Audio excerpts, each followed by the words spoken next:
Hello students. तो आज आपका मैं दूसरा पेपर कराने जा रहा हूँ। ठीक है। ये रहा, जो कि आ चुका है 25/1/2019 में 9 से 12। ठीक है। तो पहला क्वेश्चन ये है कि इसके अंदर इसमें माइक्रोसॉफ्ट एक्सेल फंक्शन का क्या मान होगा। तो क्या दे रखा है इसने, पावर दे रखा है बराबर पावर 2 की पावर 10। तो इसका मतलब ये होता है कि पावर पावर दो दो की पावर 10, ये मतलब होता है 2 की पावर 10। 2 की पावर 10 का मान कितना आ जाएगा, 1024। ये हो जाएगा इसका आंसर। जब आप 2 की पावर 10 का मतलब होता है कि दो को कितनी बार मल्टीप्लाई करना है आपको, 10 बार। 2 into 2 into 2 into 2 into 2 into 2 into 2 into 2, कितनी बार हो गया, 3 3 6 7 बार हो गया। 3 3 6 7 8 9 10। जब आप सबको मल्टीप्लाई करोगे कितना आ जाएगा, 10 बार मल्टीप्लाई करोगे दो को तो 1024 आ जाएगा। क्लियर है इतनी बात। ठीक है, आगे चलते हैं।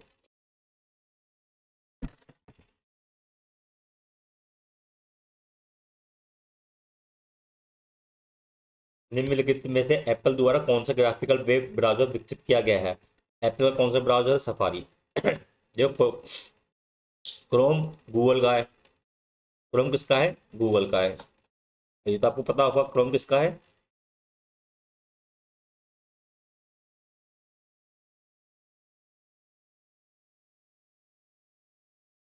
क्रोम होगा नहीं, क्योंकि क्या है, गूगल का है। फायरबॉक्स मोजिला का है। बचा क्या, सफारी। सफारी होगा। ठीक है।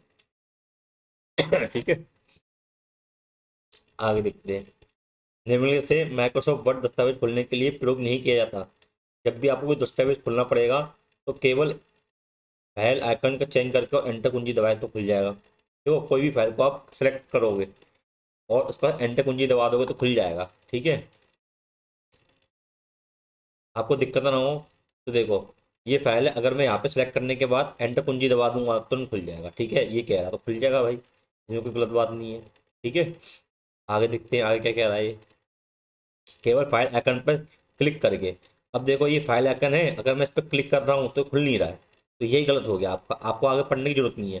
फाइल आइकन पे एक बार क्लिक करके अगर मैं एंटर दबा रहा हूँ तो खुल जाएगा, मगर जैसे ही मैं एक बार क्लिक कर रहा हूँ तो ये नहीं खुलेगा। इतनी बात क्लियर है। तो यही हो गया आपका सही आंसर। पूछा है कौन सा नहीं किया जा सकता, तो ये हो गया आपका सही आंसर। और पढ़ लेते हैं। फाइल आइकन पर डायरेक्ट क्लिक करें और ओपन का चयन करें। तो देखो, ये भी दिखाया था आपको। फाइल आइकन पर डायरेक्ट क्लिक किया, ओपन चयन किया तो खुल जाएगा। ठीक है, आगे देखते हैं। फाइल आइकन पर दो ही बार डबल क्लिक करें। जैसे बार मैं 2 बार क्लिक करूंगा इस पर तो भी खुल जाएगा ये। ठीक है, 2 बार क्लिक करके। एक बार क्लिक करके सेलेक्ट होता है, ये मैं आपको पहले पढ़ा चुका हूँ। एक बार क्लिक करके सिर्फ आप सेलेक्ट कर सकते हो, ये मैं आपको पहले पढ़ा चुका हूँ। आगे इंटरनेट का पैकेट स्विच नेटवर्क भी कहा जाता है, क्योंकि ये तो कभी भी इंटरनेट आ जाए उसके लिए एक ही होता है। कौन सा होता है, टीसीपी आईपी। ठीक है, ये मैं आपको कई बार बता चुका हूँ, transmission control protocol, internet protocol. ठीक है, आगे देखते हैं। Which of the following hold data and program not currently in use employing long term random access storage. Simple सा ये पूछ रहा है, कौन सा ऐसी कौन सी चीज है जो आपका डाटा होल्ड, ठीक है, and program not currently in use. आप किसी कार्य को कर रहे हो, वो आपका डाटा होल्ड नहीं करता। And provide long term random access storage. और आप जब उसको सेव कर देते हो तो आप कभी भी उसे खोल सकते हो, कुछ भी कर सकते हो। तो देखो, जो आपकी हार्ड डिस्क होती है, देखो पहले एक प्राइमरी मेमोरी होती है, एक सेकेंडरी मेमोरी होती है। कभी भी डाटा को खोलने का, कुछ भी करने का हमारा किसका काम होता है, प्राइमरी मेमोरी का। और प्राइमरी मेमोरी का हिस्सा कौन है, रैम है। कौन है, रैम। तो आप कंप्यूटर में कुछ भी कर रहे हो तो किसके द्वारा होता है, रैम के द्वारा होता है। ठीक है, तो रैम कहीं ना कहीं, जो रैम कहीं ना कहीं उस प्रोग्राम को और डाटा को करंटली यूज करती है यहाँ पे। ठीक है, रैम यूज करती है। जो आप करते हो कोई भी काम कंप्यूटर में, किसके द्वारा होता है, रैम के द्वारा होता है। और लॉन्ग टर्म एक्सेस रैम नहीं देती, यानी कि प्राइमरी मेमोरी, क्योंकि रैम किसका हिस्सा है, प्राइमरी मेमोरी का। तो primary memory data hold and program जो जिस समय आप कर रहे हो उसको ना होल्ड करती, ठीक है। जैसे कि सिंपल सी बात है, प्राइमरी मेमोरी का काम क्या होता है कि आप कोई भी काम कर रहे हो उसे करवाना, ठीक है। तो ये डाटा होल्डिंग करती ना प्रोग्राम, और ना ही program long term random access storage देती है, क्योंकि आप भी जानते हो कि जैसे ही अगर आप अपना क्या लैपटॉप बंद कर दोगे, कुछ भी कंप्यूटर बंद कर दोगे शट डाउन, तो जब जैसे आप उसे खोलोगे तो आपको वो मिलेगा नहीं स्टोरेज में। अब बात करते हैं सेकेंडरी मेमोरी की। सेकेंडरी मेमोरी की बात करते हैं। सेकेंडरी मेमोरी देखो, सबसे पहले हार्ड डिस्क क्या होती है, सेकेंडरी मेमोरी होती है। सेकेंडरी मेमोरी कौन सी होती है? हार्ड डिस्क, पेन ड्राइव, जितने भी चीज़ें, ठीक है, ये क्या है सेकेंडरी मेमोरी में। तो दिक्कत तो नहीं। हार्ड डिस्क ये सब कैसी सेकेंडरी मेमोरी है। अब देखो हार्ड डिस्क का काम क्या होता है, आप कंप्यूटर में कुछ भी कर रहे हो तो कहीं ना कहीं हार्ड डिस्क सेव नहीं करती। अगर आप अपना नाम लिख रहे हो, कुछ भी कर रहे हो, तो काम है रैम का, हार्ड डिस्क का कुछ काम नहीं है।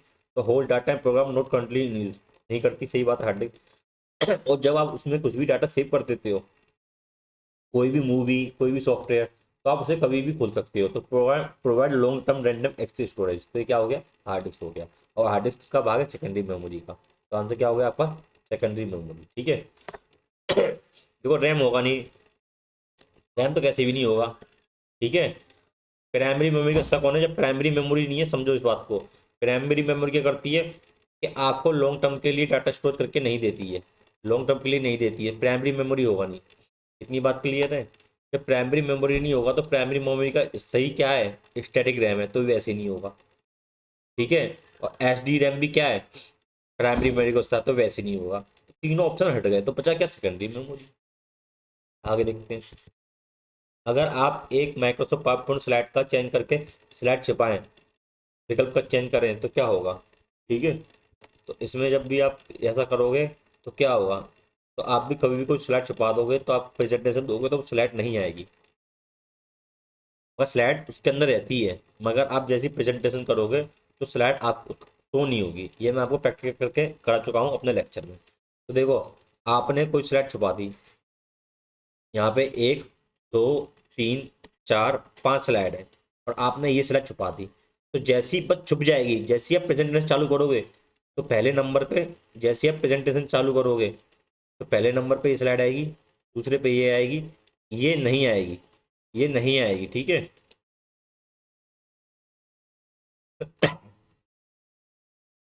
देखो ये पांच स्लाइड है, तो दिक्कत तो नहीं है। तो जैसी आप, थोड़ा बड़ा कर दिया जाए, जैसे ही आप ये करोगे कि एक स्लाइड छुपा दोगे तो पहले नंबर पे स्लाइड आएगी, दूसरे पे ये आएगी, तीसरे पे छिप जाएगी, जबकि ये इसी के अंदर होगी, ठीक है। तीसरे पे ये ना आएगी, तीसरे पे कौन सी आएगी, ये आएगी, चौथे पे ये आएगी, ये स्लाइड छुप जाएगी। तो स्लाइड प्रस्तुतिकरण से हट जाएगी, नहीं हटेगी, उसी के अंदर रहेगी। स्लाइड उस समय प्रकट नहीं होगी जब आप प्रस्तुतिकरण दे रहे होंगे, जब आप प्रेजेंटेशन दे रहे होंगे स्लाइड नहीं प्रकट होगी, सही बात है, बिल्कुल बिल्कुल सही बात है, यही होगा। जब आप प्रेजेंटेशन दे रहे होंगे तो पहले पे आएगी, दूसरे पे आएगी, तीसरे पे आएगी, चौथे पे आएगी, ये छुप जाएगी, स्लाइड संपादन के दौरान प्रकट नहीं होगी, ठीक है। गलत है भैया, ठीक है। Slide slide slider shorter view में दिखाई नहीं देगी, ये भी गलत है, ठीक है। एक ही सही है, स्लाइड उस समय प्रकट नहीं होगी जब आप प्रस्तुतिकरण दे रहे होंगे, जब आप प्रेजेंटेशन दे रहे होंगे स्लाइड उस समय प्रकट नहीं होगी, सिंपल सी बात है। An online conversion in which we can instantly send message back and forth to one another is called. देखो यार, पूछ रहा है कि ऑनलाइन कन्वर्जन में आप किससे कैसे किस तरह से मैसेज कर सकते हो। तो देखो, ब्राउजिंग से आप मैसेज करते नहीं हो, ठीक है। अपलोडिंग से मैसेज करते नहीं हो, ठीक है।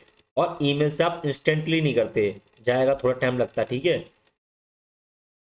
ऑनलाइन कन्वर्जन पूछ रहा है, we can instantly send message back and forth to another, ठीक है। ईमेल से मैसेज तो सेंड होता है मगर इंस्टेंटली ऑनलाइन उस तरह से एकदम नहीं होते, ठीक है। एकदम उससे बेटर ऑप्शन क्या है, चैट। तो आप व्हाट्सएप पे चैट करते हो तुरंत होता है कि नहीं होते। आप कभी भी चैट, आप कभी भी कन्वर्जन यानी कि बातचीत के लिए क्या ईमेल यूज करते हो, नहीं करते ना ईमेल यूज, आप ये करते हो चैट यूज करते हो। तो बेसिक सा क्वेश्चन है जिसे हर कोई कर लेगा, बच्चा अच्छा कर लेगा। माइक्रोसॉफ्ट एक्सेल में बनाई गई फाइल को क्या कहते हैं? तो देखो माइक्रोसॉफ्ट एक्सेल में हम क्या करते हैं, हम क्या करते हैं, एक एक वर्कशीट बनाते हैं, ठीक है। और वर्कशीट, सब वर्कशीट को क्या कहते हैं, माइक्रोसॉफ्ट एक्सेल में हम 1 2 3 4 जितनी भी एक एक वर्कशीट बनाते हैं, ठीक है। और इन वर्कशीट के समूह को क्या कहते हैं? इन वर्कशीट के समूह को कहते हैं वर्कबुक। क्या कहते हैं हम इसे? वर्कबुक, ठीक है। आंसर क्या हो जाएगा इसका? वर्कबुक। देखो वर्कशीट नहीं होगा, ठीक है, और तो कोई मतलब ही नहीं ग्रिड और डेटाबेस का। ये क्यों होगा? क्योंकि माइक्रोसॉफ्ट एक्सेल में मैंने आपको बताया था कि अगर एक पन्ने की कॉपी हो या 10 पन्ने की कॉपी हो, तो हम उसे क्या कहते हैं? क्या कहते हैं? एक पन्ने की बुक हो या 10 पन्ने की बुक हो, हम उसे क्या कहते हैं? बुक ही कहते हैं। तो क्या होगा? वर्कबुक होगा, ठीक है। वर्कशीट क्या होती है? एक पन्ना, वो एक पन्ना क्या होता है? शीट होती है, तो उसे क्या कहेंगे? वर्कशीट। फिर से सुनो, आपकी बुक होती है, अगर आपकी बुक में पन्ने की बात चल रही है तो पन्ने की बात क्या है? वर्कशीट है, ठीक है। 1 पेज, 2 पेज, 3 पेज। मगर जैसे ही हम उसे बुक बनाते हैं, भले 1 पेज की बुक हो तो वर्कबुक होगी, भले 10 पेज की बुक हो तो वर्कबुक होगी। इतनी बात क्लियर? क्योंकि बुक आगे क्या लगा दो? वर्कबुक। सिंपल सी बात। सीट, पेज क्या है? एक सीट है, सिंपल सा, ठीक है। विंडो एप्लीकेशन के संबंध में ओली का संपूर्ण क्या है? तो ऑब्जेक्ट लिंकिंग एंड एम्बेडिंग है, ठीक है। ऑब्जेक्ट लिंकिंग एंड एम्बेडिंग, ठीक है, कोई दिक्कत तो नहीं। ऑब्जेक्ट लिंकिंग एंड एम्बेडिंग, ठीक है। ठीक हो? अब देखो, अगर आपको चेक करना है कि आपको कोई विवरण नहीं पता तो आप कैसे चेक करोगे? ठीक है, देखो, एम बार्किंग में लेता हूँ। एम बार्किंग है यहाँ पे और एम्बेडिंग में, ठीक है। अगर आपका इसका मतलब पता है तो बार्क होता है काटना। बार्क होता है क्या? काटना। क्या कोई भी विंडो विंडो में काटने की चीज़ आएगी? नहीं आएगी। इतनी तो समझते हो आप? कोई भी विंडो में काटने के लिए तो कुछ आएगा नहीं, ठीक है। बार्क होता है काटना, ये बार्क नहीं है, बार्क होता है काटना। एम्बेडिंग, तो देखो आपने एम्बेडिंग सुना होगा विंडो टर्म में। एम्बेडिंग प्रोसेसर कुछ भी, ठीक है। तो एम्बेडिंग का आपको ऑप्शन बचता है, बार्क कट जाएगा, क्योंकि बार्क का कहीं भी उपयोग नहीं होता विंडो में। एम्बेडेड सिस्टम आपने कई बार सुना होगा, तो ये दो ऑप्शन बचते हैं, ठीक है। ये दो ऑप्शन बचते हैं। अब इसमें लिंकिंग ऑब्जेक्ट और ऑनलाइन, इन दोनों में आपको चूज करना है। तो देखो ऑनलाइन तो होगा नहीं, ठीक है, क्योंकि ऑनलाइन इसलिए नहीं होगा क्योंकि कहीं ना कहीं एम्बेडिंग सिस्टम होता है, लिंकिंग कहीं ना कहीं मैच खा नहीं रहा। तो बचा क्या? ऑब्जेक्ट। क्या बचा? ऑब्जेक्ट। तो इसका आंसर क्या हो जाएगा? ऑब्जेक्ट लिंकिंग एंड एम्बेड, ठीक है। हम एक ईमेल बहुत से लोगों को एक साथ भेज सकते हैं, उसके लिए क्या करते हैं? तो देखो, आपको पता है सबको भेजना है, तो ये नाम हुआ, फिर कॉमा लगाया, फिर अलग ईमेल एड्रेस डाल दिया, फिर कॉमा लगाया, फिर अलग ईमेल एड्रेस डाल दिया। यहाँ अलग ईमेल एड्रेस, यहाँ अलग ईमेल एड्रेस, यहाँ अलग ईमेल एड्रेस। इसे सेपरेट करेंगे कॉमा से। ये क्या है? कॉमा, ठीक है, यही बात है बस। ये क्या है? कॉमा। आगे चलते हैं। एम का कोड ये है, तो एन का कोड क्या होगा? तो मैं आपको ये पहले ही बता चुका हूँ क्या होगा। तो देखो, एम का कोड क्या है? 01 0 0 1 1 0 1, ठीक है। और मैंने आपको बताया था कि हमें एम से एन पे जाना है। तो I J K L, A B C D आपको आती है, सबको आती होगी। I J K L M N, तो एम के बाद अगर हम +1 पे जाते हैं तो क्या जाता है? हमारा एन आ जाता है। एम के बाद अगर हम +1 पे जाते हैं तो हमारा क्या जाता है? एन आ जाता है। इतनी तो बात क्लियर है, ठीक है। तो हम इसमें भी क्या करेंगे? अगर हम इसमें +1 कर देंगे तो क्या जाएगा? हमारा एन आ जाएगा। +1 कर देंगे तो क्या जाएगा? हमारा एन आ जाएगा। क्योंकि ए बी सी डी में तो ये होता है कि नहीं है? अगर एम से इसमें आई J K L M N, ओ, अगर ओ पे जाना होता तो क्या करते? +2 करते। पहली बार +1, फिर से क्या करते? +1, दो बार +1 कर देते। सिंपल सी बात है। तो आपको बाइनरी जोड़ना आना चाहिए। 1 1 0 होता है 0, कैरी 1, 1 का 1, ठीक है, कैरी कुछ भी नहीं। और फिर सब जो बचे हैं उन्हें ऐसे लिख देंगे, 1 1 0 0 1 0। ये हो गया आपका आंसर। तो क्या हो गया ये? पहले ही आंसर मिल गया आपको, ठीक है, पहले ही मिल गया। फिर से बता रहा हूँ, आपको अगर एम से एन पे जाना है तो ए बी सी डी में एम कहीं ना कहीं एक, अगर एम में हम +1 करेंगे तो कहीं ना कहीं हमें एन मिल जाएगा। क्योंकि आप जानते हो अल्फाबेट में एम की पोजीशन क्या होती है? एम की पोजीशन 13 होती है और एन की पोजीशन 14 होती है। सिंपल सी बात है। क्या बात है? यहाँ पे अल्फाबेट में एम की पोजीशन क्या होती है? ए बी सी डी में 14 होती है, सॉरी 13 होती है, ठीक है। की पोजीशन क्या होती है? 13 होती है, उसकी क्या होती है? 14 होती है। तो क्या करना पड़ेगा? +1 करना पड़ेगा नहीं करना पड़ेगा, वही हमने यहाँ किया है तो हमें आंसर मिल गया है। फिर आपको बाइनरी जोड़ना आना चाहिए, कोई दिक्कत तो नहीं। चलते हैं आगे, ठीक है। निम्न इसमें से कौन सा प्रस्तुतिकरण सॉफ्टवेयर नहीं है? सॉफ्टवेयर नहीं है मतलब प्रेजेंटेशन सॉफ्टवेयर नहीं है। तो देखो, माइक्रोसॉफ्ट पावर पॉइंट में हम प्रेजेंटेशन देते हैं, ये तो होगा, ठीक है। स्लाइड में क्या होता है? प्रेजेंटेशन होता है, ये भी होगा। ओपन ओपन ऑफिस इम्प्रेस में प्रेजेंटेशन देते हैं, ये भी होगा, ठीक है। तो ये तीनों तो होंगे, तो बचा क्या? Microsoft access. एक्सेस में हम लिखते प्रेजेंटेशन नहीं देते, ठीक है। क्या हो जाएगा इसका? Microsoft Access. Every to do do देखो, जब इसमें सिंपल सी बात है, कोई ज़्यादा क्वेश्चन नहीं है। The ability to do error free calculation represent the, जब भी आप अपने काम में कहीं ना कहीं, अगर आप देखो सिंपल सी बात है, अगर आप अच्छी तरह से काम करते हो, अगर आपके काम में एरर काम आता है, तो हम कहते हैं कि ये लड़का बड़ा एक्यूरेट है, इसकी एक्यूरेसी बहुत बढ़िया है। एक्यूरेसी होगी, सिंपल सी बात है। आईक्यू तो होता नहीं है। अगर कोई भी अपनी क्षमता, जैसे कि कोई भी, अगर आप पढ़ते हो, अगर आप टाइपिंग भी कर रहे हो, ठीक है, टाइपिंग कर रहे हो, एक लड़का कर रहा है, उसके वर्ड, एक लड़का कर रहा है 98% एक्यूरेसी से टाइपिंग कर रहा है, एक लड़का कर रहा है 95% एक्यूरेसी से। तो लोग कहेंगे यार 98% वाले की एक्यूरेसी अच्छी है, इसकी क्या है? एक्यूरेसी अच्छी है इससे 95% वाले से। कहीं ना कहीं ऐसा हम क्यों कह रहे हैं? क्योंकि उसके अंदर एरर कम आ रहा है, 2% ही एरर आ रहा है 98% वाले में, और जबकि 95% वाले में कितना आ रहा है? 5%। तो हम क्या कहेंगे? 98% वाले की एक्यूरेसी बढ़िया है। क्या है? एक्यूरेसी। एक्यूरेसी आंसर आ गया। अब देखो ये पूछ रहा है, क्या पूछ रहा है? मिनिमम। तो इसने दे रखा है, क्या दे रखा है? Minimum 3, 12 greater than 5, 4। तो देखो, सबसे पहले आपको देखना होता है ये सही है, ये गलत है। जो कंडीशन बनती है, या तो सही होगा या तो गलत होगा, ठीक है। या तो ये सही होगा या फिर गलत होगा। सही पे हम दे देंगे इसे 1, और गलत पे हम इसे दे देंगे 0। अब देखें सही है गलत है। तो आप जानते हो 12 ग्रेटर देन 5 होता है, होता है, सही है। तो सही पे क्या होगी? बत्ती जलेगी, बत्ती जलेगी, बत्ती ऑन होगी, और ये क्या हो जाएगा? 1 हो जाएगा। और गलत पे क्या होगा? ऑफ होगा, बत्ती बुझेगी, और ये क्या हो जाएगा? 0 हो जाएगा। तो देखो, 12 ग्रेटर देन 5, 12 ग्रेटर देन 5, तो क्या होगा? बत्ती जलेगी, क्योंकि 12 कहीं ना कहीं 5 से बड़ा होता है, हम लोग जानते हैं। बत्ती जलेगी, तो इस चीज़ को हम क्या लिख देंगे? 12 ग्रेटर देन 5 को हम लिख सकते हैं, देखो ध्यान से,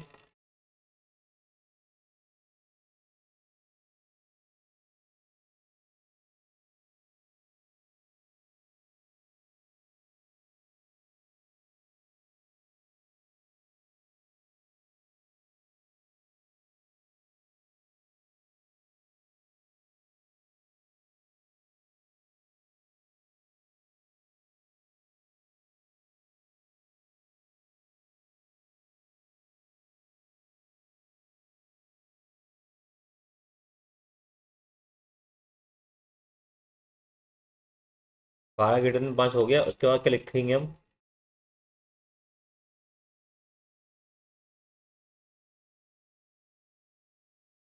उसको हम लिखेंगे कॉमा 4। तो देखो, अब मैंने आपको बताया कि 12 ग्रेटर देन 5 की जगह क्या हो जाएगा? 3। ये सही है, तो क्या हो जाएगा? 1 आ जाएगा, और ये 4 हो जाएगा, ठीक है। तो मिनिमम इन तीनों में से मिनिमम कौन सा है? इन तीनों में से मिनिमम 3, 1, 4 में बच्चा बता रहेगा क्या है? मिनिमम 1 है। इन तीनों में मिनिमम क्या है? 1 है, तो आंसर क्या हो जाएगा? 1 हो जाएगा। अगर मैक्सिमम पूछता तो यहाँ क्या आ जाता? आंसर 4 आ जाता। मिनिमम पूछे तो क्या आ जाएगा? आंसर 1 आ जाएगा। तो आंसर क्या है? 1 है, ठीक है। आंसर क्या है? 1 है, ठीक है। क्योंकि हमें देखना होता है कंडीशन क्या है। 12 ग्रेटर देन 5 कंडीशन सही है, बत्ती जलेगी, इसका क्या हो जाएगा? 1 हो जाएगा। अगर यही लिख देता है 5, 5 ग्रेटर देन 12, तो कहीं ना कहीं ये गलत स्टेटमेंट थी, तो बत्ती क्या हो जाती है? ऑफ हो जाती है। तो ऑफ पे क्या होता है? 0 होता है। स्विच ऑफ पे क्या होता है? 0 होता है। कोई भी स्विच ऑफ बिजली का, तो वो ऑफ पे क्या होता है? 0 होता है। तो क्या हो जाता है? इसका 0 हो जाता, ठीक है। फिर इसमें आंसर क्या आता है? 0 आता, ठीक है। आगे चलते हैं। प्रारंभ से स्लैट शो आरंभ करने के लिए व्यक्ति को, जो प्रारंभ से, जब मैंने आपको बताया कभी भी स्लैट शो आरंभ करनी हो तो F5 दबाना चाहिए। अगर 20 से करनी है तो Shift+F5। तो इसका आंसर क्या हो जाएगा? तीसरा हो जाएगा। अगर 20 से करनी है प्लस एस F5। अगर आप आराम से करनी है तो F5। निम्नलिखित से डेटा प्रस्तुत कौन सी कम तकनीक कम से कम वर्णों की संख्या को विशेष रूप से प्रस्तुत करती है? देखो 7 बिट का होता है ये।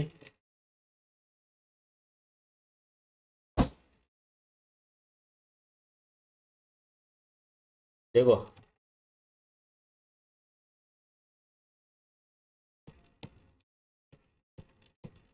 ये 7 बिट का होता है, ये इसमें 7 लिखा हुआ है।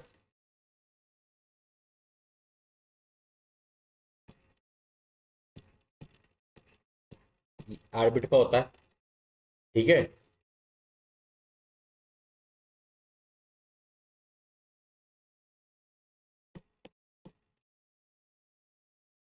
ठीक है, ये 2 बिट का होता है। एक सेकंड।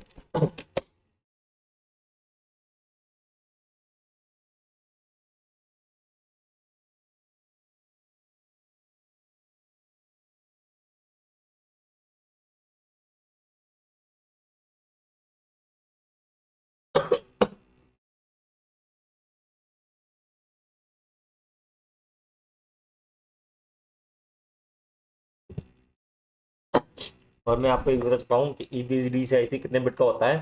अपने लेक्चर में 8 बिट का होता है, ठीक है। तो पूछ रहा है कि इसमें से कौन से कम, मतलब कौन सा कम बिट का होता है, सिंपल सी बात। तो क्या होगा आंसर? BCD, ठीक है। उसके बाद ए से ही 7 बिट, उसके बाद ये दोनों होंगे, ठीक है। सिंपल सा BCD होता है 2 बिट का। बाइनरी कोडेड डेसिमल 2 बिट का होता है। बाकी सब क्या है? अगर ASCII के आगे 7 लिखा हो तो 60 बिट का है। SCII के 8 लिखा है तो 8 बिट का है, ठीक है। EBCD से ऐसे ही 8 बिट का होता है, मैं आपको अपने लेक्चर में बता चुका हूँ। आगे चलते हैं। OLE, तो देखो वही क्वेश्चन आ गया, ऑब्जेक्ट लिंकिंग एंड एम्बेडिंग, ठीक है। ऑब्जेक्ट लिंकिंग एंड एम्बेडिंग आ गया, ठीक है। अब देखो OLE, ठीक है। देखो इन्होंने मारा नहीं है, मगर अगर हम देखते तो इसे आराम से मार सकते थे। कैसे मारते थे? देखो कहाँ गया।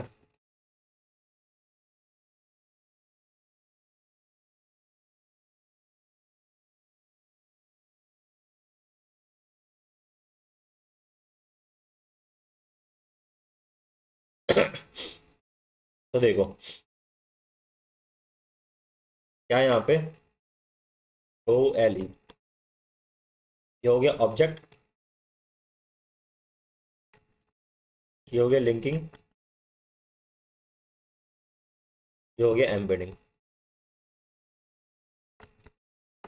अब देखो अगर आपको कुछ भी नहीं पता है, देखो OLE में दो वस्तु के बीच कनेक्शन स्थापित करता है। तो देखो इसमें ओ तो पूछ नहीं रहा है, ओ हटा दो। पहले क्या आ रहा है? L आ रहा है, दूसरे पे क्या आ रहा है? E आ रहा है, ये आ रहा है, ठीक है।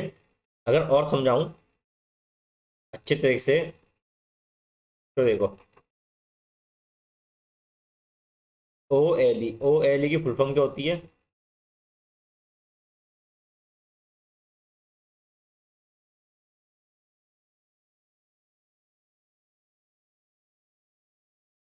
OLE फुल फॉर्म क्या होती है? ऑब्जेक्ट लिंकिंग एंड एम्बेडिंग होती है। तो देखो ऑब्जेक्ट लिंकिंग एंड एम्बेडिंग, ये क्या इसकी फुल फॉर्म है? एक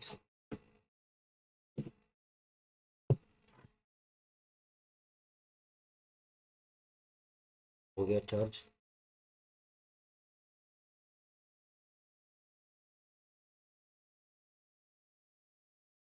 एक सेकंड, पर चार्जिंग पे छू रहा है। चलो हो गया चार्ज, चलो चार्ज हो गया। ऑब्जेक्ट लिंकिंग एंड एम्बेडिंग, तो देखो पहले पे क्या आ रहा है? पोजीशन पे ऑब्जेक्ट आ रहा है, दूसरे पे लिंकिंग आ रहा है, तीसरे पे क्या आ रहा है? एम्बेडिंग आ रहा है। तो देखो ऑब्जेक्ट की बात तो कर नहीं रहा है, किसकी बात कर रहा है? लिंकिंग की और एम्बेडिंग की। तो पहले क्या आएगा? लिंकिंग आएगा, क्योंकि फुल फॉर्म में क्या है? पहले लिंकिंग है, और उसके बाद क्या है? एम्बेडिंग है, ठीक है। तो देखो इसमें एम्बेडिंग पहले दे रखा है और लिंकिंग बाद में दे रखा है, ये तो होगा नहीं, क्योंकि लिंकिंग पहले आना चाहिए, क्योंकि एल कहीं ना कहीं ई से पहले है कि नहीं है, लिंकिंग पहले आएगा। भैया जो ये पहले वही पहले आएगा, ठीक है। एम्बेडिंग लिंकिंग होगा नहीं, और इसमें भी क्या है? एम्बार्किंग लिंकिंग, ये भी नहीं होगा, ठीक है। और आपको पता है एल पहले आएगा, ई बाद में आएगा, देखो लिंकिंग, एम बार्किंग लिंकिंग तो होगा, मगर कहीं ना कहीं ये एम बार्क, बार्क क्या होता है काटना, तो ये वैसे नहीं होगा, क्योंकि बार्क क्या होता है काटना, ये वैसे नहीं होगा बार्किंग। ठीक है, दूसरा है लिंकिंग एंड एम्बेडिंग, तो ये होगा लिंकिंग एंड एम्बेडिंग। अगर आपने ये पेपर अच्छे से पढ़ा होता तो आपको कहीं ना कहीं पहले पता चल जाता कि पहले फुट की फुल फॉर्म दे रखी है क्वेश्चन में। हाँ दे रखी है क्वेश्चन में, देखो यहाँ दे रखी है। अगर आपने पेपर अच्छे से पढ़ा होता तो आप इससे ही दोनों क्वेश्चन सही कर लेते, इन दोनों क्वेश्चन से ही, दोनों क्वेश्चन चेक करके ही दोनों क्वेश्चन सही होते आप। ठीक है, क्या होगा, समझ में आ रहा है। तो इस तरह से आपको पेपर भी ध्यान से पढ़ना है। ठीक है, ये दो क्वेश्चन आपके फ्री के हैं जो आपसे सही हो सकते हैं। आगे चेक करते हैं।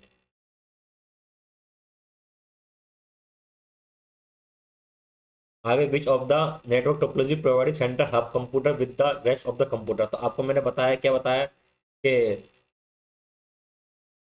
सेंटर हब बीच में सेंटर हो, बीच में सेंटर हो, सेंटर हब हो, बाकी सब कंप्यूटर से जुड़े हो, कंप्यूटर जुड़े हो, बाकी सब इससे क्या हो, कंप्यूटर जुड़े हो। तो कौन सी टोपोलॉजी होती है, ये स्टार टोपोलॉजी होती है, मैं आपको कई बार बता चुका हूँ। ये कैसी टोपोलॉजी होती है, स्टार टोपोलॉजी होती है। इसका आंसर क्या आ जाएगा, स्टार हो जाएगा, क्योंकि ये पूछ रहा है कि बीच में सेंट्रल हब हो, बाकी सब कंप्यूटर जुड़े हो, सेंट्रल हब ये रहा, सेंट्रल हब ये रहा, बाकी सब कंप्यूटर जुड़े हुए हैं। ठीक है, सेंट्रल हब ये रहा, बाकी सब कंप्यूटर जुड़े हुए हैं। ठीक है,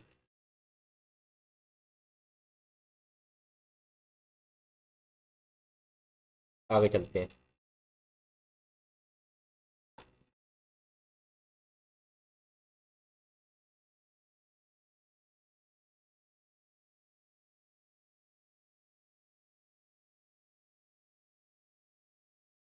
जब विंडो एप्लीकेशन का न्यूनतम किया जाता है तो विंडोज अपने सिस्टम पर एक छोटे से आइकन के रूप में प्रकट होता है। देखो मैं इसे न्यूनतम कर रहा हूँ, ठीक है, बंद कर दिया मैंने, तो ये क्या है, छोटा आइकन के रूप में, ये क्या है, टास्क बार है, क्या है, टास्क बार है, तो क्या हो गया, ये पूरा क्या है, टास्क बार। ठीक है, तो क्या हो गया इसका आंसर, टास्क बार हो गया, क्या हो गया, टास्क बार। आगे चलते हैं। माइक्रोसॉफ्ट एक्सेल में कौन सा वैलिड फंक्शन नहीं है, तो मैंने आपको इससे पहले वाले लेक्चर में भी क्वेश्चन आया था कि मिनिमम मिनिमम ये वैलिड फंक्शन नहीं है, बाकी सब क्या है, ये इनवैलिड है, बाकी सब क्या है, वैलिड है। ये मिनिमम क्या है, एक इनवैलिड माइक्रोसॉफ्ट एक्सेल का इनवैलिड फंक्शन है, कौन सा, मिनिमम, मिनिमम। ठीक है, कभी भी कुछ भी अगर कमांड होती है अपनी पूर्ण रूप से नहीं होती है, तो मिनिमम क्या है कि इसमें पूर्ण रूप से है कि नहीं है, मिनिमम। देखो मैक्सिमम, तो मैक्सिमम को कहीं ना कहीं एम ए एक्स से लिखा है शॉर्ट फॉर्म में। कभी भी कोई भी कमांड होती है शॉर्ट फॉर्म में होती है, कभी भी अपनी फुल फॉर्म में नहीं होती है। तो एम मैक्सिमम का लिखा है एम ए एक्स, और मिनिमम का क्या लिखा है, एम ए आई एन है। ये क्या होता है, मिनिमम का होता है, ये क्या होता है, मैक्सिमम का होता है। ठीक है, मगर ये मिनिमम इन्होंने पूरी फुल फॉर्म में लिख दी है, M I N I M E M, वैसे नहीं होगा, सिंपल सी बात। इससे पहले भी क्वेश्चन आ चुका। देखो अगला क्वेश्चन देखते हैं हम। ठीक है, 21वें पे थे हम कि मुख्य मेमोरी की तुलना में गौण मेमोरी में सीमित भंडार क्षमता होती है। तो मुख्य मेमोरी में कोई भंडार क्षमता होती ही नहीं है, तो प्रोसेस काम में आती है।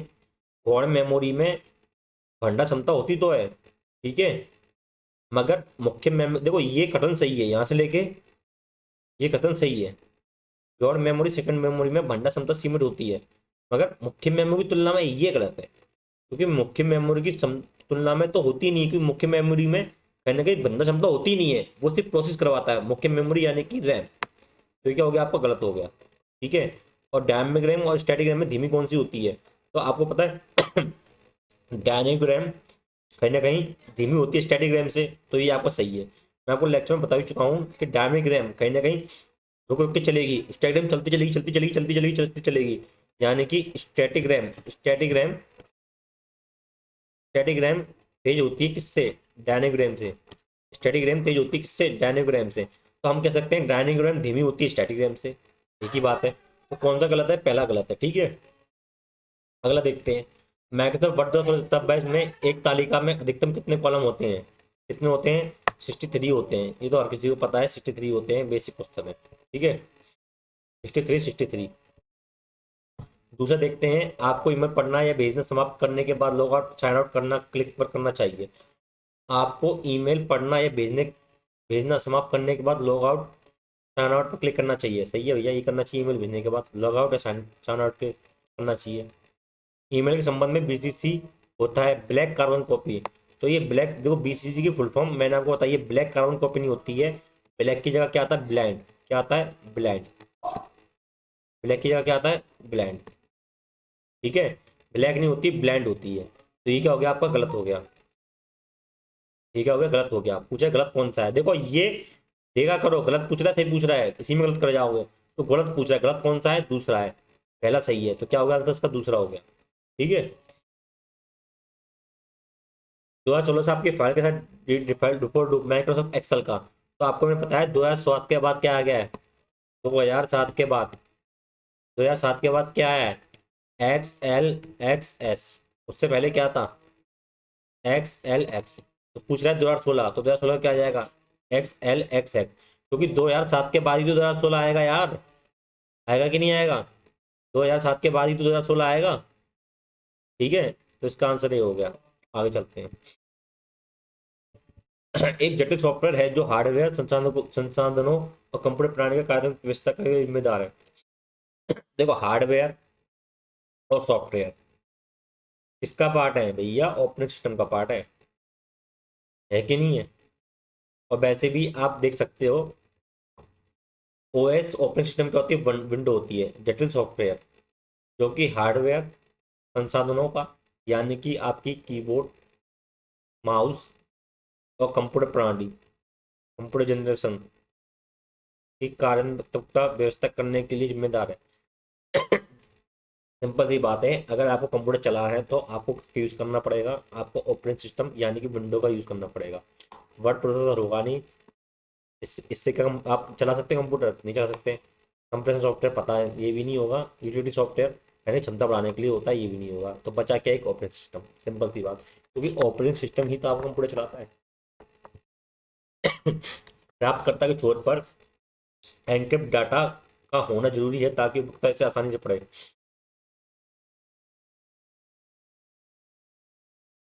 देखो,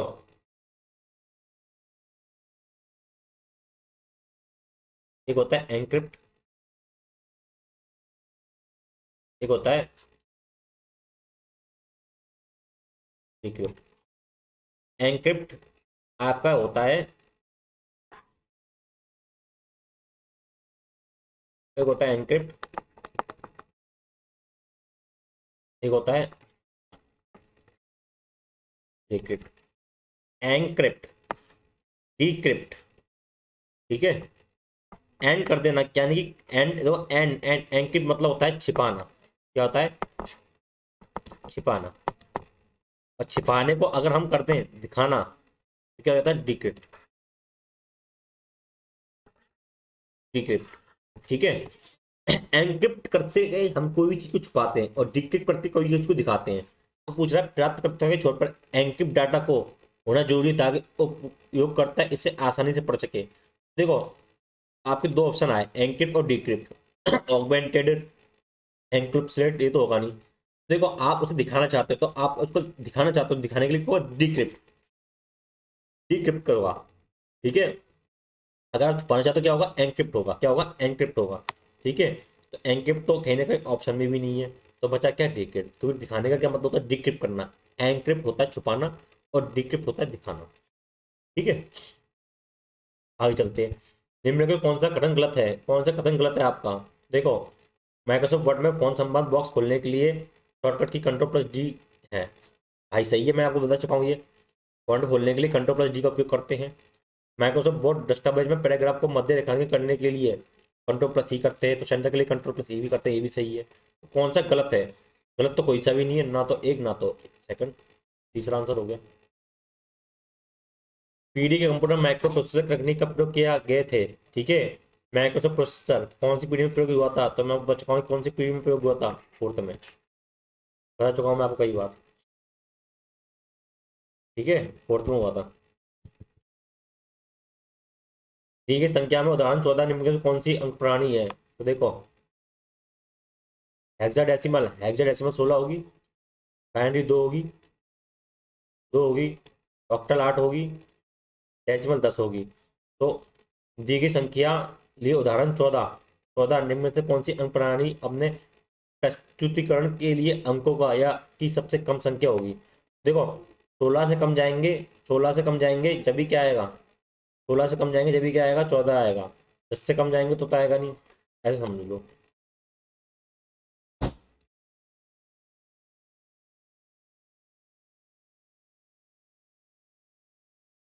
हेक्साडेसिमल 16 होता है।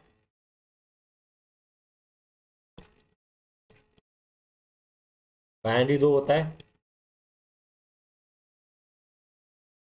ऑक्टल 8 होता है। ऑक्ट मतलब 8।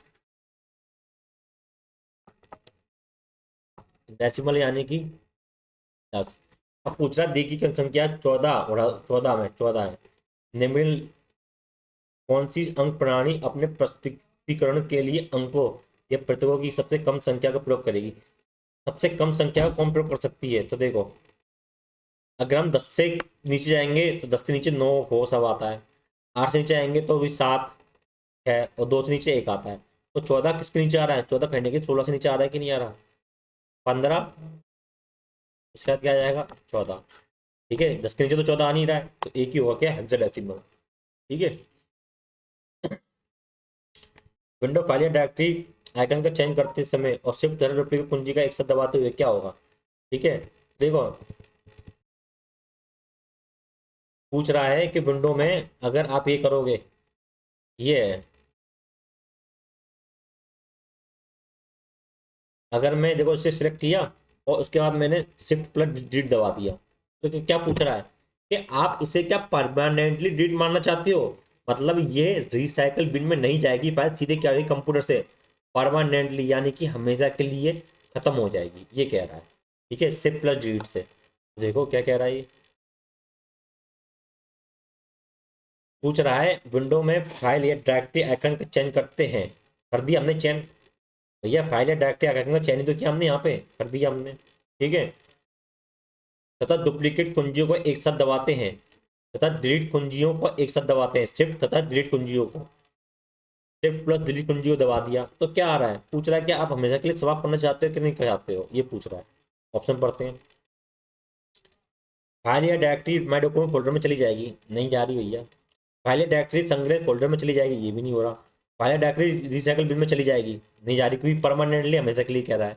आप फाइल या डायरेक्टरी को स्थायी रूप से हटाना चाहते हैं, हमेशा के लिए, सही कह रहा है, परमानेंटली या नहीं पूछ रहा है।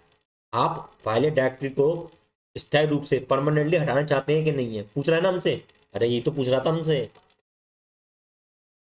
यही तो पूछ रहा था हमसे कि आप are you sure want to permanently delete this file, आप चाहते हो कि इसे हटा दें हमेशा के लिए। ठीक है, तो देखो ये पूछ रहा है।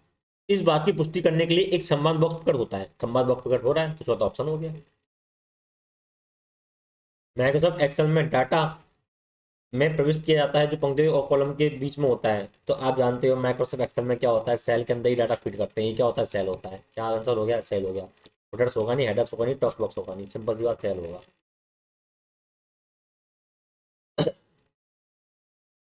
ठीक है, अगला देखते हैं।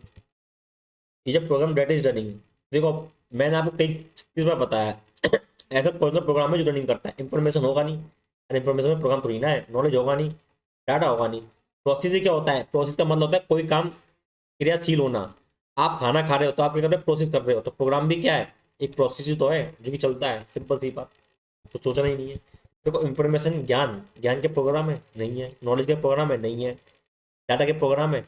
तो डाटा जो बनता है प्रोग्राम से बनता है, मगर वो एक सेव होता है, वो रनिंग नहीं करता। प्रोसेस ही क्या होती है, रनिंग होती है। तो ये रनिंग आप समझ रहे हो, रनिंग। तो आप कोई भी काम प्रोसेस कर रहे हो, या मैं कह सकता हूँ आप कोई काम रनिंग कर रहे हो, बात एक ही है। प्रोसेस का मतलब क्रियाशील होना, क्रियाशील होना। रनिंग का बात मतलब भी होता है क्रियाशील। तो ये छोटे छोटे क्वेश्चन तो आपको आने चाहिए, ये तो 2nd क्लास का बच्चा भी कर देगा। ठीक है, प्रोसेस का काम मतलब होता है क्रियाशील, कोई काम चल रहा है, और रनिंग का भी काम होता है चल रहा है। ठीक है, दिए गए विकल्प में से कौन सा विषम है, कौन सा अलग है। ठीक है, keyboard hardware, mouse hardware, track ball hardware, antivirus software, simple सी बात। माइक्रोसॉफ्ट एक्सेल में कौन सा option return the return the logarithm of a number of the base to specify. किसके लिए होगा तो बता चुका हूँ मैं आपको, लॉग होता है इसके अंदर, लोगरिथम यानी कि लॉग, लोगरिथम यानी कि log. Collection of constituted cell either from left to right और फ्रॉम टॉप टू बॉटम और बोथ कॉल। अरे भैया, एक से एक ये सेल है, एक ये सेल है, माइक्रोस्ट्रक्चर में ये सेल है, एक ये सेल है, ठीक है। तो इस पूरे को हम क्या कहते हैं, सेल रेंज कहते हैं। क्या कहते हैं उसे, सेल की रेंज ही दो है, आपको बता चुका हूँ। ये हो गया आपका दाएं से बाएं यानी कि लेफ्ट से राइट, ठीक है। और टॉप की बॉटम से बात करें तो भैया ये सेल है, ये सेल है, ये सेल है, ये सेल है, ठीक है। ये भी क्या हो गया आपका, ये भी क्या हो गया, टॉप से लेके बॉटम तक क्या हो गया, ये भी सेल रेंज, क्या हो गया आपका, सेल रेंज, ठीक है। तो ये तो पूछ रहा है collection of consecutive cell either from left to right and from top to bottom is called. बहुत सारे सेल बनाने से क्या होता है, सेल रेंज होती है। क्योंकि सेल रेंज कहती है कि कौन सा सेल कहां से कहां तक है, यही तो रेंज होती है, यही तो होती है, होती कि नहीं होती है। जैसे कि आपने गांव में खेत खरीद रखा है, ठीक है। आपने गांव में कोई खेत खरीद रखा है, खेत मान लिया, ठीक है। तो उस खेत की रेंज कितनी है, तो यहाँ से लेके कहाँ तक है, तो ये तो सेल रेंज होती है। तो बहुत सारी जमीन को मिला के एक कहीं ना कहीं बड़ा खेत बना तो वो क्या होगी, रेंज बन होगी। आपकी यही होता है, बहुत सारे सेल को एक, मेरी डेफिनेशन सुनना, एक या एक से अधिक सेल को हम सेल रेंज कहते हैं। एक या एक से अधिक सेल को मिलाने से हम सेल रेंज कहते हैं। कोई दिक्कत तो नहीं है। जैसे कि अगर मैं एक सेल की बात कर लूँ, एक सेल की कहीं ना कहीं यहाँ से यहाँ तक की सेल रेंज होगी, और मैं डालूँ तो बढ़ जाएगी, कोई दिक्कत तो नहीं है। और सबसे मेन चीज़ है यार, क्वेश्चन दे रखे हैं, collection of constitute cell, cell की बात हो रही है, ठीक है। सेल में टेबल आएगा नहीं, फॉर्मूला आएगा नहीं, नोटिफिकेशन एरिया आएगा नहीं, बच्चा एक सेल रेंज, बच्चा अच्छा कर लेगा। ऑप्शन तो दिखा करो कितने आसान देते हैं, ठीक है, ठीक है। और मैं आपको बता भी चुका हूँ, ठीक है। जैसे कि यार फिर से बता देता हूँ मैं एक बार और, दिक्कत नहीं आनी चाहिए। चलो आपके लिए एक्सेल खोल ही देता हूँ, वरना आप कहोगे सर ये कैसे बताया, बताया भी नहीं सही से। देखो, अब मैं आपके लिए एक्सेल खोलने जा रहा हूँ।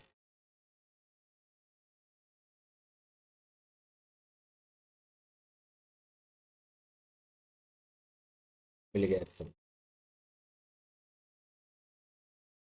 ये एक सेल, ये दो सेल, ये तीन सेल, ये चार सेल, ठीक है।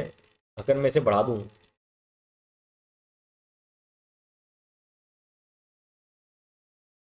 मैं यहाँ तक ले आया, तो इस सेल की रेंज कहाँ से गए, तो इस सेल की रेंज A1 से लेके G1 तक है। ये क्या होगी, इसकी सेल रेंज, इस सेल की रेंज कितनी होगी, A1 से लेके G1 तक, ये क्या होगी, इसकी सेल रेंज होगी।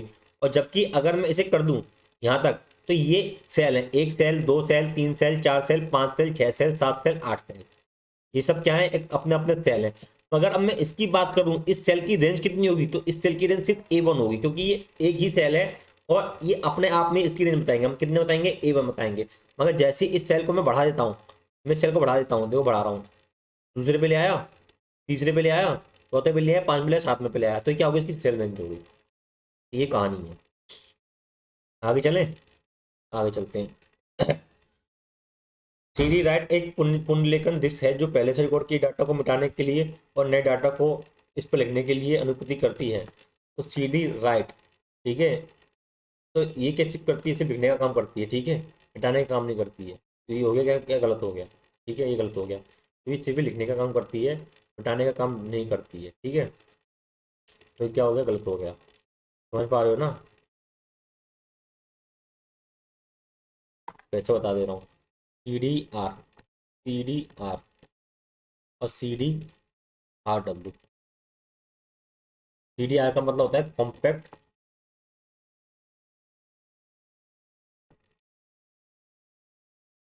डिस्क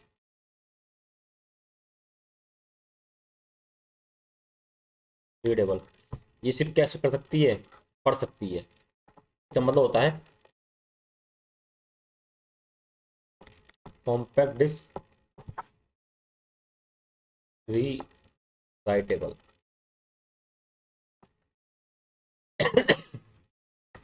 मतलब CDR में आप सिर्फ पढ़ सकते हो, कुछ लिख नहीं सकते, आप सिर्फ पढ़ सकते हो, कुछ नहीं लिख सकते।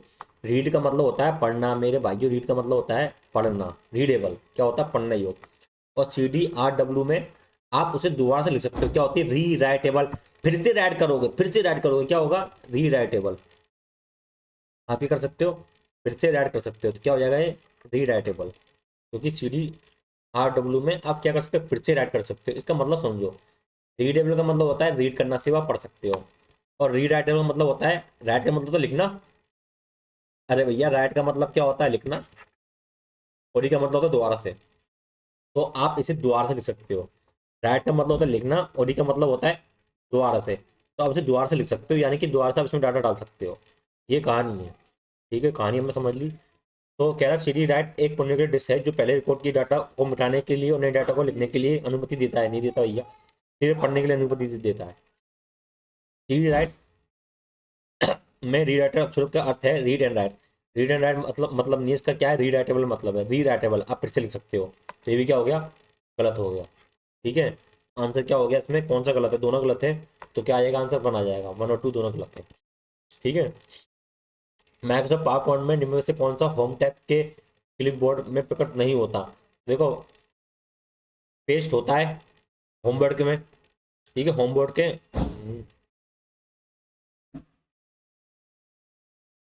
देखो, होम टैब के क्लिपबोर्ड में, क्लिपबोर्ड में पूछा कौन सा, तो क्लिपबोर्ड में देखो पेस्ट होता है, फॉर्मेट प्रिंटर भी होता है, कॉपी भी होता है, न्यू स्लाइड होता है, या आपका स्लाइड में होता है ना कि क्लिपबोर्ड में, या आपको किसमें होता है, स्लाइड में होता है, क्लिपबोर्ड में नहीं होता है, किसमें होता है, स्लाइड में होता है। ठीक है, मैं आपको दिखा भी देता हूँ ये, माइक्रोसॉफ्ट पावर पॉइंट में पूछ रहा है ना। देखो होम में गया मैं, होम में गया, होम में तो क्लिपबोर्ड में क्या है, फॉर्मेट प्रिंटर भी है, कॉपी भी, पेस्ट भी है। मतलब न्यू स्लाइड कहाँ है, मैं स्लाइड में, न्यू स्लाइड कहाँ पर है, स्लाइड में। ये मैं आपको ऑप्शन बता चुका हूँ किसके अंदर क्या क्या होता है अपने लेक्चर में, ध्यान से रट लेना। ठीक है, स्लाइड के अंदर न्यू स्लाइड होगा, और क्लिपबोर्ड के अंदर फॉर्मेट प्रिंटर, कॉपी और पेस्ट होगा। और वैसे भी ये देखो कॉमन सेंस से मारोगे, अगर आपको नहीं भी पता है तो आप इसे कैसे मार सकते हो। देखो, नई स्लाइड, अब क्लिपबोर्ड के अंदर स्लाइड कहाँ से आ जाएगी भैया, क्लिपबोर्ड के अंदर स्लाइड आ कहाँ से आएगी, न्यू स्लाइड तो कहने के स्लाइड के अंदर होगी, तो आप वैसे ही मार दोगे, सोचना ही नहीं है इतना। प्रिंटर फोटो कंडक्टर ड्रम पर छवि उगलने के लिए लेजर लाइट बीम का प्रयोग करते हैं। तो देखो मैंने आपको बताया था लेक्चर में, ठीक है, पूछ रहा है क्या, laser, laser laser printer, dot matrix printer कैसा है, डॉट मैट्रिक्स प्रिंटर कैसा है। तो मैंने आपको बताया ट्रिपल डी, ट्रिपल डी कैसे हैं, ठीक है, triple D drum, dot matrix, बताया था मैंने आपको। तो बताइए लेजर प्रिंटर है कैसे प्रिंटर है, तो ये आवाज करने वाले प्रिंटर हैं। तो ये क्या है, ये क्या है, इम्पैक्ट प्रिंटर है, कैसे हैं, इम्पैक्ट प्रिंटर है जो आवाज करते हैं। कैसे हैं, इम्पैक्ट प्रिंटर है, इम्पैक्ट प्रिंटर वो होते हैं जो आवाज करते हैं। इम्पैक्ट प्रिंटर की मैंने आपको जैसे बताया था, इम्पैक्ट प्रिंटर कौन कौन से हो सकते हैं। इम्पैक्ट प्रिंटर, एक सेकंड, ये कैसे हैं आपके इम्पैक्ट प्रिंटर है, dot matrix printer, impact printer जो कि आवाज करे, जो कि क्या करते हैं, आवाज करते हैं। और इम्पैक्ट प्रिंटर जो कि आवाज करते हैं वो कौन कौन से होते हैं, ट्रिपल डी, ठीक है, ड्रम, डॉट मैट्रिक्स, JCB, बताया था मैंने आपको, ट्रिपल डी। ठीक है, तो क्या हो गया इम्पैक्ट प्रिंटर, तो लेजर प्रिंटर तो हुआ नहीं, तो ये ऑप्शन क्या हट गया। अगला प्लॉटर, प्लॉटर क्या होता है, फ्लैक्स अपने काम में आता है, ये भी नहीं होगा। इंकजेट, इंकजेट कहीं ना कहीं, इंकजेट कैसा प्रिंटर है, ये एक नॉन इम्पैक्ट प्रिंटर है, आवाज नहीं करता है, मगर इसके अंदर लेजर का यूज नहीं होता, इसके अंदर किसका यूज होता है, इंक का, क्या यूज होता है, इंक का। तो बचा क्या, ये भी गलत हो गया, लेजर ही बचा, आंसर खत्म, सिंपल। आपको ही समझ में आना चाहिए, और जो ऑप्शन है वो क्यों नहीं होंगे, ये भी तो आपको आना चाहिए, तो आप ऐसे ही आंसर निकाल लोगे। माइक्रोसॉफ्ट वर्ड 2016 में इसके अंदर स्क्रिप्ट और सुपरस्क्रिप्ट विकल्प होते हैं। देखो, माइक्रोसॉफ्ट 2016 में होम के अंदर क्या होता है, होम के अंदर कहीं ना कहीं, होम ऑप्शन के अंदर क्या होता है, कहीं ना कहीं क्या होता है, फॉन्ट होता है। चाहिए, होम के अंदर क्या होता है, फॉन्ट होता है। उसके अंदर सब स्क्रिप्ट और सुपर स्क्रिप्ट विकल्प होते हैं। तो देखो माइक्रोसॉफ्ट वर्ड ये रहा, मैं आपको लेक्चर में करा चुका हूँ कई बार ये माइक्रोसॉफ्ट वर्ड ये रहा, ठीक है। होम में कहीं ना कहीं क्या होता है, फ़ॉन्ट होता है, और इसी में सब इसकी सुपर स्क्रिप्ट वर्ड होते हैं। तो होम में क्या है, फ़ॉन्ट है। होम में क्या है, क्लिपबोर्ड है, फ़ॉन्ट है, पैराग्राफ है, स्टाइल है, एडिटिंग है। तो होम में क्या है, फ़ॉन्ट है, सिंपल सी बात, ठीक है। होम में क्या फ़ॉन्ट है, डिज़ाइन में क्या फ़ॉन्ट है, नहीं है होम में। डिज़ाइन में क्या पैराग्राफ है, नहीं है भैया। होम में क्या पैराग्राफ है, ठीक है। तो होम में देखो पैराग्राफ तो है, ठीक है। चौथा ऑप्शन देखना, होम में कहीं ना कहीं, ठीक है, पैराग्राफ तो है, मगर ये पैराग्राफ कहीं ना कहीं आपको सुपर स्क्रिप्ट सबस्क्रिप्ट का ऑप्शन नहीं देता, आपको सुपर स्क्रिप्ट सबस्क्रिप्ट का ऑप्शन नहीं देता है, ठीक है। इसलिए ये ऑप्शन नहीं होगा, ठीक है। दुनिया का सबसे पहला वेब ब्राउज़र सबको पता है, वर्ल्ड वाइड वेब किसने बनाया था, टिम बर्नर्स-ली ने। World Wide Web Tim Berners-Lee ने, बच्चे बच्चों को पता है, ठीक है। आगे चलते हैं, बेसिक क्वेश्चन है ये तो। इंटरनेट ट्रैफिक को व्यवस्थित करने से में राटो की भूमिका होती है। भैया राटो की भूमिका इंटरनेट ट्रैफिक को व्यवस्थित करने में होती है, सही बात है भैया। राटो में आपको पढ़ा चुका हूँ। तो कहीं ना कहीं अगर आपको ट्रैफिक की वजह से दिक्कत आ रही हो तो आप राटो का यूज़ करते हो, बता भी चुका हूँ, पहला सही है। रिपीटर्स डाटा सिग्नल को बढ़ाता है, सही बात है, और लंबी रेंज के संचार के दौरान उन्हें कमजोर होने से रोकता है, ये भी सही बात है, दोनों सही है। रिपीटर भी आपको पढ़ा चुका हूँ मैं। तो जो क्वेश्चन मैं आपको पढ़ा चुका हूँ, ऐसा नहीं पढ़ाया हूँ, ठीक है। आगे चलते हैं। लाइनक्स प्रणाली में फाइल टेक्स्ट और फाइल टेक्स्ट को अलग अलग फाइल नाम से जाना जाता है, सही बात है भैया, अलग अलग फाइल नाम से जाना जाता है। क्योंकि विंडो में सेम नाम से जाना जाता है, बाकी सब विंडो में अलग अलग नाम से जाना जाता है। तो ये क्या है, सही है, और दूसरा भी क्या है, सही है कि विंडो में एक ही फाइल का नाम से जाना जाता है। दोनों सही हो गए। सॉफ्टवेयर आपको कई बार डेफिनेशन बता चुका हूँ, सॉफ्टवेयर क्या है, सेट ऑफ प्रोग्राम है। सॉफ्टवेयर क्या है, सेट ऑफ प्रोग्राम। नोट खोल लेना, इसमें साफ साफ लिखा हुआ है, सॉफ्टवेयर क्या है, सेट ऑफ प्रोग्राम है, ठीक है। अब देखो ये आ गया मैक्सिमम का, फिर से हल्का क्वेश्चन है। ये 8 > 12 सही है गलत है, बताओ मुझे। ये क्या है, क्या 8 12 से बड़ा हो सकता है, नहीं हो सकता। तो क्या है, गलत है, गलत पे क्या होगा, बत्ती ऑफ होगी। ऑफ पे क्या होता है, बटन ऑफ होगा। ऑफ पे क्या होता है कि हम क्या लिख देंगे, जीरो लिख देंगे, क्या लिख देंगे उसकी जगह, जीरो लिख देंगे, ठीक है। और जब हम इसकी जगह जीरो लिखेंगे, इसकी जगह जब हम जीरो लिखेंगे, तो 1 0 10 में बड़ा कौन सा होगा, 10 होगा। जब इसकी हम जीरो लिख देंगे तो क्या आ जाएगा ये, 1 0 और 10। 1 0 10 में बड़ा होगा, 10 होगा, सिंपल सी बात, मैक्सिमम पूछ रहा है ना। गूगल एक वेब सर्च इंजन है, इसे माइक्रोसॉफ्ट द्वारा चलाया जाता है। तो देखो, गूगल को माइक्रोसॉफ्ट द्वारा नहीं चलाया जाता, ठीक है। गूगल को माइक्रोसॉफ्ट द्वारा चलाया नहीं जाता। अब जब माइक्रोसॉफ्ट द्वारा चलाया नहीं जाता तो किसके द्वारा चलाया जाता है, ठीक है। तो गूगल को चलाने वाला, इसके सीईओ हैं, आपको मतलब इसके जो इसके सीईओ है, ठीक है। और फाउंडर किसके, लेरी पेज। गूगल के फाउंडर भी ध्यान रखना कि फाउंडर कौन थे, आपके लेरी पेज। तो दिक्कत तो नहीं है। गूगल कंपनी के फाउंडर कौन है, ये क्वेश्चन आता है बार बार, ठीक है। गूगल कंपनी के फाउंडर कौन है, तो इसके फाउंडर है लेरी पेज, ध्यान रखना, ठीक है। और गूगल पेज को किसके द्वारा चलाया जाता है, तो इसको चलाने वाली कंपनी का नाम है अल्फाबेट। क्या नाम है गूगल का, अल्फाबेट। अच्छे से बता देता हूँ मैं आपको ये।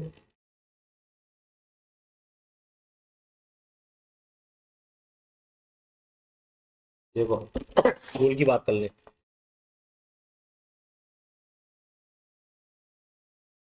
गूगल को बनाने वाले कौन थे, लेरी पेज, लेरी पेज, ठीक है। ये थे इसके फाउंडर। कंपनी कौन सी गूगल की,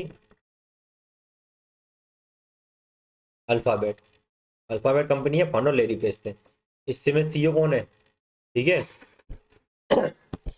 सीईओ मैं आपको बता चुका हूँ कौन से, अपने इंडिया के ही हैं गूगल के, ठीक है। क्या नाम है उनका, अभी भी तो बताया था मैं आपको, सुंदर पिचकोई, ठीक है, सुंदर पिचकोई, ठीक है, गूगल के सीईओ इस समय। आगे चलते हैं, समझ में आ गया ये। तो देखो, गूगल एक वेब सर्च इंजन है और इसे माइक्रोसॉफ्ट द्वारा चलाया जाता है, ये गलत है भैया, माइक्रोसॉफ्ट नहीं होना चाहिए यहाँ पे, अल्फाबेट होना चाहिए, अल्फाबेट। सर्च इंजन तो गूगल है, सही बात है, गूगल सर्च इंजन है तो सही बात है, मगर इसको माइक्रोसॉफ्ट द्वारा नहीं, अल्फाबेट द्वारा। तो ये क्या हो गया आपका, गलत हो गया। बिंग एक वेब सर्च इंजन है, बहुत अच्छी बात है, ठीक है। जिसका मालिक गूगल है, बहुत अच्छी बात है, गूगल ही मालिक है इसका, और माइक्रोसॉफ्ट द्वारा चलाया जाता है, ये गलत है भैया। चलाए गूगल मालिक है तो चलाएगा भी कौन? गूगल चलाएगा। बिंग यानी कि गूगल बिंग का मालिक कौन है? गूगल है, चलाए कौन? गूगल, ना कि माइक्रोसॉफ्ट। तो माइक्रोसॉफ्ट गलत है, ये भी क्या हो गया? गलत हो गया। तो क्या हो गया? दोनों गलत हो गए, बात खत्म। दोनों क्या हो गए? गलत हो गए। आगे चलते हैं। डिफॉल्ट रूप से माइक्रोसॉफ्ट एक्सेल में टेक्स्ट देते हैं, ठीक है, डिफॉल्ट रूप से टेक्स्ट देते हैं, तो यार बायस देते हैं, बच्चों बच्चों को पता है, ठीक है। माइक्रोसॉफ्ट एक्सेल में डिफॉल्ट रूप से टेक्स्ट कहाँ से आता है? लेफ्ट से आता है, बच्चों बच्चों को पता है। निम्न में कौन सा बस संसाधन सॉफ्टवेयर नहीं है? देखो, संसाधन, संसाधन सॉफ्टवेयर नहीं है, संसाधन पूछ रहा है, भेजने के काम में नहीं आता, ठीक है। माइक्रोसॉफ्ट से डॉक्यूमेंट भेजते हैं, सही है भैया। ओपन ऑफिस डाटा से भेजते हैं, सही है। वर्डपैड से लिखोगे तो इससे भी भेज दोगे। ओपन ऑफिस इम्प्रेस से नहीं भेज पाते, तो हो गया गलत, ठीक है, इससे नहीं भेज सकते।